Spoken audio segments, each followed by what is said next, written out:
Here he is coming off turn 4. He's going to get a little bit sideways right here. Almost saves it. Just kisses that outside wall. Parker Kligerman does an incredible job to avoid him. He was down in turn 1 and 2, had the same thing happen. Got sideways, and this time it got all the way away from him. Heard Austin say that possibly he had a tire going down because he was that loose. That wouldn't be too hard to believe because we've never seen, we haven't seen Austin make very many mistakes at all in his young career, leading the points. Possibly he had a tire flat. Another look. Again, that's coming out of turn 4. What about Parker Kligerman? Incredible job. The world's ending right in front of me. He actually made some contact with the outside wall. Let's go inside of Austin's truck and listen to the gas.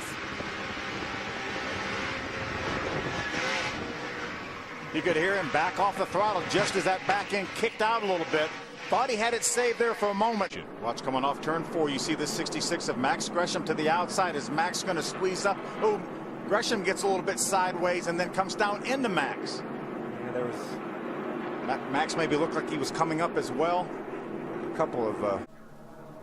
They're 3 wide there for second, and there was the contact. Looked like Johnny Sauter came up a little bit. Ricky Carmichael was halfway in the middle of that 3-wide battle. Wow. Look at the damage there when Brian Eichler makes contact with Ricky, and Miguel Paludo also with nowhere to go. He was right behind Eichler. Did you see how far that 18 truck went up under? Just about to the windshield. Yes, sir. Of the 18 truck. You can see there, Johnny Sauter angled him, made himself an angle for the turn, and Ricky Carmichael happened to be up above him, making contact and sending Ricky at about 175 miles an hour, spinning down toward turn 1 and all that oncoming traffic. Look at the front of that truck, totally devastated. The 39 of Ryan Sieg looked like he got run into from behind. He also spun around. There's the initial contact between the 13 and the 4. Now Ricky is along for the ride, trying to hold the brakes to keep that truck down on the bottom of the racetrack. No way he could do it. Phil, the other view that we had from behind looked as though it was David Starr that was on the outside of the 4, and they made contact. Well, we saw the 13 coming up, and that's what Ricky Carmichael looked like he was trying to avoid. There wasn't any room for Ricky Carmichael right there. As the problem, Johnny Sauter looked like he came up, as Michael said, to get a good angle into the corner, and there wasn't any room for Ricky. The whole front straightaway, it wasn't sanitary. They were making different lines and different angles. Maybe Johnny Sauter thought he should have some more room off Ricky. Let's ride along with the Monster Energy truck of Ricky Carmichael. There's Starr going by on the outside, and there's the contact. Here comes the contact. Oh, again. Wow.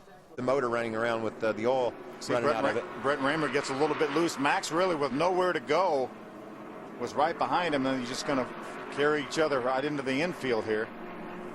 Another couple of trucks. Whoa, look at Max get airborne. Across that quarter-mile racetrack right in the infield here. Another couple of trucks that were ahead of Austin Dillon. He's just going to keep creeping up toward that top 20, like you said.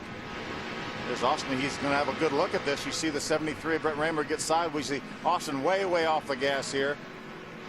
Now he sees him down in the grass. He's going to get back in the throttle and get by just in case they may slide back up the racetrack.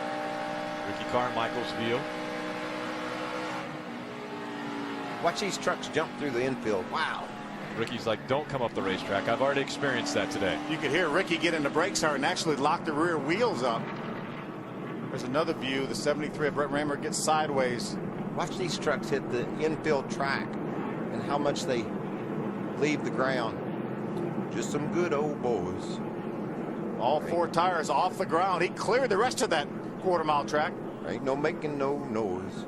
31. Yeah, Blake just gets loose right in front of James. James absolutely nowhere to go. Gets pinned up against the outside wall. We talked earlier that James just didn't seem to have the truck to run toward the front with, running back there in 14th or 15th. Another truck spins around in front of him, and he's in trouble. So it's unlucky, but it's also about performance. He just hadn't had the truck to get to the front with today. And we thought that our points battle was tight coming into this race. Well, there was only 3 points that separated the top 2. Well, now enter 4 and 5 in this points battle. So now you've got 5 guys that are all running within 35 points of each other for the championship. Ricky Carmichael, see what he saw there. I can't believe right out in front of him. You're going to see Blake get sideways. Then James had committed to the outside. Nowhere to go. Ricky does a nice job. Yeah, normally when you get into the wall as hard as Joey did earlier, you have some pretty significant damage. They didn't spend a great deal of time on pit road, so he goes down in the corner and looks like maybe something cut that right front tire again. Right in front of Brendan Gaughan. Brendan, one of those, close your eyes and maybe he'll be gone when you get there. Nice job by Brendan. Take another look. Brendan Gaughan just behind that 22 and just slid up the racetrack and into the wall. Going to have a hard time getting Ron out of that 2 truck. They better put a 2 on that truck if they want him to drive it. Wow, Cale looked like he was at full speed when Justin came back up the racetrack. Justin could not control his truck down on the bottom. Cale did an amazing job missing the wreck earlier.